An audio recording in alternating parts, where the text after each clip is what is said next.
आज मैं आपको बैसाख मास की चौथ की कहानी सुनाने जा रही हूँ। बैसाख मास की चौथ 4 बड़ी चौथ में से एक गिनी जाती है। अगर आप बैसाख मास की चौथ का व्रत करते हैं तो आपको कहानी भी सुननी चाहिए। इससे व्रत के साथ कहानी सुनने का पूरा धर्म लगता है। आइए अब हम बैसाख मास की चौथ की कहानी सुनते हैं।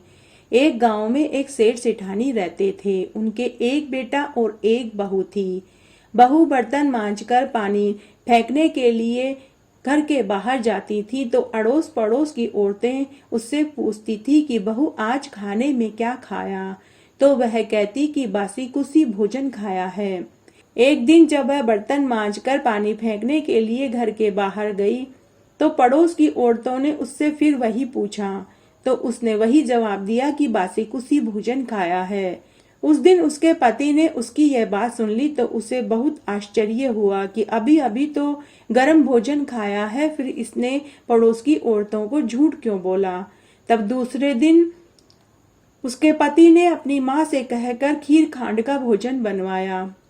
तब सेठ सेठानी और बेटा बहू ने चारों ने बैठकर खीर खांड का भोजन खाया। उस दिन शाम को घर का सारा काम करने के बाद बहू जब कूड़ा कचरा फेंकने के लिए और बर्तनों का गंदा पानी फेंकने के लिए घर के बाहर गई, उसका पति छिपकर उसकी बात सुनने के लिए खड़ा हो गया। उस दिन भी पड़ोस की औरतों ने उससे पूछा कि बहू आज खाने में क्या खाया। तब उसने वापस से वही जवाब दिया कि बासी कुसी भोजन खाया। उसके पति को अपनी पत्नी के इस जवाब पर बहुत गुस्सा आया। उसने मन ही मन सोचा कि अभी अभी तो खीर खांड का भोजन खाया था, फिर इसने झूठ क्यों बोला कि बासी कुसी भोजन खाया। इसका क्या मतलब है, आज तो सच्चाई पता करनी ही पड़ेगी। वह कमरे में जाकर लेट गया लेकिन उसे नींद नहीं आ रही थी। रात में जब बहू घर का सारा काम करने के बाद अपने कमरे में सोने के लिए गई तो तब उसके पति ने अपनी पत्नी से पूछा कि आज हमने खीर खांड का भोजन खाया था। फिर जब पड़ोस की औरतों ने तुझसे पूछा कि आज भोजन में क्या खाया तो तूने झूठ क्यों बोला। बहू बड़ी ही समझदार थी। उसने कहा कि मैंने झूठ कहाँ बोला, मैंने तो सच ही बोला है। आप दादा परदादाओं की कमाई खाते हो, आप तो कमाते नहीं हो, तो यह भोजन तो मेरे लिए बासी कुसी ही हुआ। यह सुनकर उसके मन को ठेस पहुंची। पूरी रात्रि उसे नींद नहीं आई। सुबह उठकर उसने अपने माता पिता से कहा कि मैं परदेश कमाने के लिए जाऊंगा। माता पिता ने अपने बेटे को बहुत समझाया कि बेटा, हमारे दादा परदादा इतना धन दौलत छोड़ कर गए हैं कि 7 पीढ़ी बैठ कर खाए तभी भी धन खत्म नहीं होगा। तुम हमारे इकलौते बेटे हो, अगर तुम परदेश कमाने के लिए चले जाओगे तो हम किसे देख करके जिएंगे। लेकिन बेटे ने जिद पकड़ ली। बेटे की जिद के आगे माता पिता को भी हार माननी पड़ी। बेटा परदेश में कमाने के लिए चला गया। वहां उसे एक सेठ के यहाँ मुनीम की नौकरी मिल गई। कुछ ही समय में उसने सेठ का विश्वास जीत लिया तो सेठ दुकान का सारा काम उसके भरोसे छोड़कर सम तीर्थ यात्रा करने के लिए चला गया। इधर सास ने बहू से कह रखा था कि बहू, दिए की बुझ जाए तो चूल्हे की मत बुझने देना और चूल्हे की बुझ जाए तो दिए की मत बुझने देना। लेकिन एक दिन दोनों ही अग्नि बुझ गई। उस समय सास ससुर मंदिर गए हुए थे। तब बहू पड़ोस में अग्नि लेने के लिए गई तो उसने देखा कि पड़ोस की औरतें एक जगह बैठकर पूजन कर रही थी और कथा कहानी सुन रही थी। सेठानी की बहू ने पूछा कि आप किसका व्रत कर रहे हो और किसकी कथा कहानी सुन रहे हो और इसके करने से क्या फल मिलता है।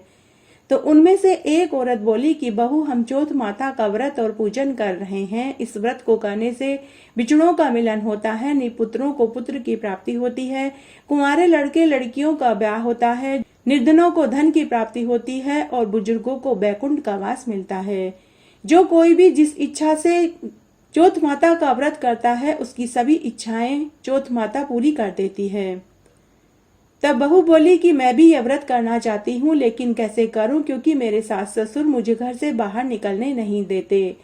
तो मुझे पता कैसे चलेगा कि किस दिन चौथ का व्रत करूँ। तब उनमें से एक औरत ने कहा कि बहू, तुम रोजाना एक डिबिया में गेहूं का दाना रखती जाना और जिस दिन 30 दाने पूरे हो जाएं उसी दिन व्रत कर लेना।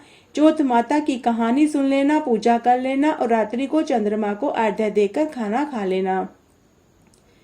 तब सेठानी की बहू ने वैसा ही किया। वो उसी दिन से चौथ माता का व्रत करने लगी, लेकिन उसने व्रत वाली बात अपने सास ससुर को नहीं बताई। इस तरह व्रत करते हुए उसे कई महीने बीत गए। जब भी वह व्रत करती तो चौथ माता से विनती करती कि हे चौथ माता, हे गणेश जी, मेरे पति वापस घर आ जाए, मुझे कोई धन वन नहीं चाहिए। तब चौथ माता और गणेश जी ने सोचा कि आज हम इसकी नहीं सुनेंगे तो कलयुग में कौन हमें पूजेगा। तब चौथ माता ने साहूकार के बेटे को स्वप्न में दर्शन देकर कहा कि अरे पुत्र, सो रहा है या जाग रहा है। साहूकार के बेटे ने कहा कि माँ, न तो मैं सो रहा हूँ न जाग रहा हूँ, मैं तो चिंता में पड़ा हूँ। चौथ माता ने कहा कि पुत्र, चिंता छोड़ दे, तू अपने घर में जा, तेरे माता पिता तेरी राह देख रहे हैं, तेरी पत्नी तुझे याद कर रही है। साहूकार के बेटे ने कहा कि हे माँ, मैं कैसे घर जाऊं, मेरा सेठ का सारा कारोबार तो फैला पड़ा है, किसी से रुपये उधार वापस लेने हैं तो किसी को चुकाने हैं। तब चौथ माता ने साहूकार के बेटे से कहा कि पुत्र, तू सुबह जल्दी उठकर नहा धोकर दुकान पर जाना, चौथ विनायक का नाम लेकर घी का दीपक जला देना, तेरा सारा काम हो जाएगा। दूसरे दिन सुबह उठकर साहूकार के बेटे ने वैसा ही किया। नहा धोकर वह दुकान पर गया और दुकान पर जाते ही चौथ विनायक का नाम लेकर उसने दुकान पर घी का दीपक जला दिया। देखते ही देखते उधार रुपए जो लेकर गए थे वो वापस जमा कराने लगे और दुकान का सारा सामान नकद में बिक गया। यह देखकर दुकान के मालिक को बहुत प्रसन्नता हुई। तब साहूकार के बेटे ने अपने मालिक से कहा कि हे मालिक, मुझे घर छोड़े हुए 12 बरस हो गए हैं। मैं अपने बूढ़े माता पिता और अपनी पत्नी से मिलना चाहता हूँ। कुछ दिनों के लिए आप मुझे छुट्टी दे दीजिए। दुकान के मालिक ने खुशी खुशी उसे छुट्टी दे दी और उसका पूरा हिसाब कर दिया और साथ में खूब सारा इनाम में धन भी दिया। साहूकार का बेटा धन लेकर अपने घर की ओर चल दिया। चलते चलते रास्ते में उसे एक जंगल मिला। जंगल में उसने देखा कि एक जगह पर आग लगी हुई थी जहां पर एक सर्प जलने वाला था। साहूकार के बेटे ने एक लकड़ी की मदद से उस सांप को उठाया और दूर फेंक दिया और उसने उसे आग से बचा लिया। लेकिन वह सांप अपनी पूरी उम्र पार करके मरने जा रहा था। जब साहूकार के बेटे ने उसे बचा लिया तो वह सांप बहुत गुस्सा हुआ। उसने साहूकार के बेटे से कहा कि अरे मूर्ख, मैं अपने 100 साल की उम्र पूरी करके मरने जा रहा था, मुझे मुक्ति मिलने वाली थी, तूने मुझे बचा करके अच्छा नहीं किया, अब मैं तुझे डसूंगा। इस पर साहूकार का पुत्र बोला कि मैंने तो आपको आग से जलने से बचाया है और अब आप मुझे ही डसना चाहते हो। हे नागराज, मैं 12 साल बाद घर जा रहा हूँ। मैं अपने बूढ़े माता पिता से मिल लूं और अपनी पत्नी से मिल लूं, फिर आप मुझे डस लेना। सांप ने कहा कि मुझे मानव जाति पर तनिक भी भरोसा नहीं है, तुम तो जाकर पलंग पर आराम से सो जाओगे। मैं तो बुढ़ा और बीमार सांप हूँ, मैं पलंग पर चढ़ भी नहीं सकता। इस पर साहूकार के बेटे ने कहा कि हे सर्प देवता, मैं पलंग पर चादर लटका दूंगा, आप उस चादर की मदद से पलंग पर चढ़ जाना और मुझे डस लेना। तब सांप ने उसे जाने दिया। साहूकार का बेटा घर आया और दुखी होकर बैठ गया। साहूकार पति पत्नी अपने बेटे से मिलकर बहुत खुश हुए, लेकिन बेटे को उदास देखा तो उन्हें भी दुख हुआ। दोनों माता पिता ने अपने बेटे से उसकी उदासी का कारण पूछा, लेकिन उसने कुछ नहीं बताया। लेकिन साहूकार की बहू बहुत होशियार थी। उसने कमरे की पहली सीढ़ी पर दूध का कटोरा भरकर रख दिया, दूसरी पर चूरमा रख दिया, तीसरी पर बालू रेत बिछा दी, चौथी पर इत्र छिड़क दिया, पांचवी सीढ़ी पर गुलाब के फूल की पंखुड़ियां बखेर दी। अर्धरात्रि को सांप फुफकारता हुआ, फन फैलाता हुआ साहूकार के घर पहुंचा। पहली सीढ़ी पर जब उसे दूध का भरा हुआ कटोरा मिला तो वह बहुत भूखा था, उसने पूरा दूध पी लिया। दूसरी सीढ़ी पर उसे चूरमा मिला तो उसने चूरमा खाया। चौथी सीढ़ी पर उसे बालू रेत मिली तो वह बालू रेत पे लौट गया। फिर इत्र की खुशबू सूंघकर वह मदहोश हो गया। फिर गुलाब की फूल की पंखुड़ियों पर थोड़ी देर के लिए वह सो गया। तब उस सर्प ने कहा कि अरे साहूकार के पुत्र, तूने मुझे इन सब चीजों को खिला पिलाकर खुश कर दिया, लेकिन मैं वचन से बंधा हुआ हूँ, इसलिए तुझे डसना तो पड़ेगा। तब विनायक जी ने और चौथ माता ने सोचा कि अगर आज हमने इसकी रक्षा नहीं करी तो कलयुग में हमें कौन पूजेगा। तब चौथ माता तलवार बन गई और विनायक जी ढाल बन गए। जैसे ही सांप साहूकार के पुत्र को डसने वाला था, उसी समय चौथ माता ने सांप के 2 टुकड़े कर दिए। साहूकार के बेटे को नींद नहीं आ रही थी। जब उसने सांप के 2 टुकड़े देखे तो उसे बहुत खुशी हुई और उसने अपनी पत्नी को जगाया और कहा कि मुझे नींद नहीं आ रही है, मेरे साथ थोड़ी देर के लिए चौपड़ पासा खेलो। दोनों पति पत्नी चौपड़ पासा खेलते रहे तो देर रात तक वे जगते रहे। देर रात बाद वे सोए तो सुबह जल्दी नहीं उठ पाए। साहूकार दंपति सुबह अपने रोज के समय पर ही उठ गए, लेकिन बहू को उठा हुआ नहीं देखा तो साहूकारनी ने साहूकार से कहा कि बेटा तो परदेश से आया था इसलिए थका हुआ था तो वो जल्दी नहीं उठा, लेकिन आज तो बहू भी जल्दी नहीं उठी। दोनों साहूकार दंपति बेटा बहू के कमरे में देखने के लिए गए तो सीढ़ियों पर बहुत सा खून बिखरा हुआ देखा तो उन्हें लगा कि उनके बेटा बहू को कोई मारकर चला गया। तो वे जोर जोर से रोने चिल्लाने लगे कि कोई हमारे बेटे बहू को मारकर चला गया। जब साहूकार के बेटा बहू ने रोने चिल्लाने की आवाज सुनी तो बेटे ने कहा कि माँ, बाबूजी, हमारा बैरी दुश्मन मारा गया, आप सीढ़ियों की सफाई करवा दीजिए तभी हम बाहर आएंगे। तब साहूकार दंपति ने सीढ़ियों की सफाई करवाई तो बेटा बहू कमरे से बाहर आए और बेटे ने आते ही अपनी माँ से पूछा कि माँ, तुमने मेरी दुआ सलामती के लिए कोई व्रत उपवास किया था क्या? तब माँ ने कहा कि बेटा, मैंने तो कोई व्रत उपवास और धर्म कर्म नहीं किए। तब बहू ने सास ससुर और अपने पति से कहा कि मैं हर महीने की चौथ का व्रत करती थी।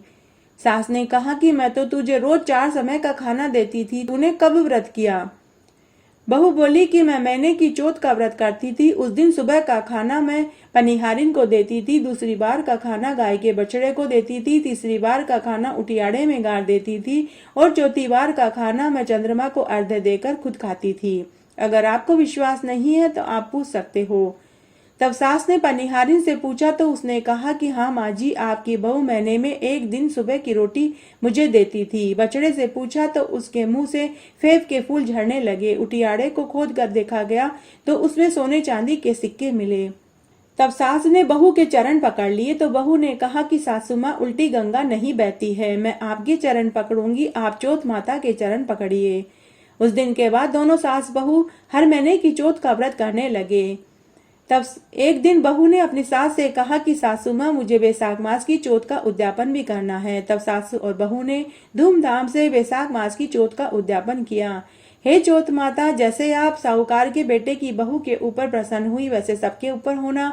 कहानी कहने वाले, सुनने वाले और हुक्कारा भरने वाले सबके ऊपर अपनी कृपा बरसाना। अब मैं आपको रात्रि में चंद्रमा को अर्घ्य देते समय जो बोला जाता है वो बताती हूँ। चांदा हेलो उगियो, हरिया बास कटाए, साजन उबा बाण, आका पाती ला, सोना की सी साकली, गलम हो त्यारो हार, बैसाख चौथ का चांद न, अर्घ देवता जीवो वीर पुत भरतार। इस तरह से चंद्रमा को अर्घ्य देते समय बोला जाता है। बैसाख मास की चौथ में चौथ माता और विनायक जी को चूरमे का भोग लगाया जाता है, इसलिए चूरमा अवश्य बनाएं। धन्यवाद।